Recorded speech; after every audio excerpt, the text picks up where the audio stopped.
Gold வாங்கலாம்னு பார்த்தா செய்கூலி சேதாரம்லாம் போட்டு அதான் நானும் யோசிச்சேன். இன்வெஸ்ட்மெண்ட்னு போகும்போது நிறைய வகையில இன்வெஸ்ட் பண்ணுவாங்க.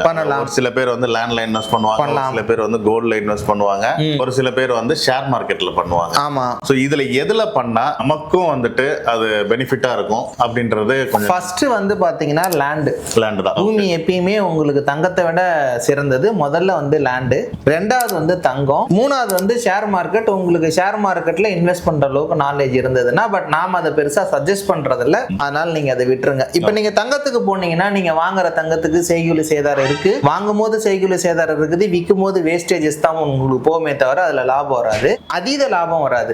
ஆனா அதுவே நீங்க லேண்ட்ல போனீங்க அப்படின்னா உங்களுக்கு வந்து அதீத லாபம் வரும். சே ஃபார் an எக்ஸாம்பிள், ஒரு 20 வருஷத்துல நீங்க தங்கம் வாங்கியிருந்தீங்கன்னா 20 வருஷத்துல தங்கத்தோட மதிப்பு இன்னைக்கு 10 மடங்கு ஏறி இருக்கு. அதே 20 வருஷத்துல லேண்டோட மதிப்பு பாத்தீங்கன்னா எனக்கு 30-40 மடங்கு ஏறி இருக்கு. நீங்க லேண்ட்ல வாங்குறதா வந்து பாத்தீங்கன்னா தங்கத்தை விட ஆக சிறந்தது லேண்டு.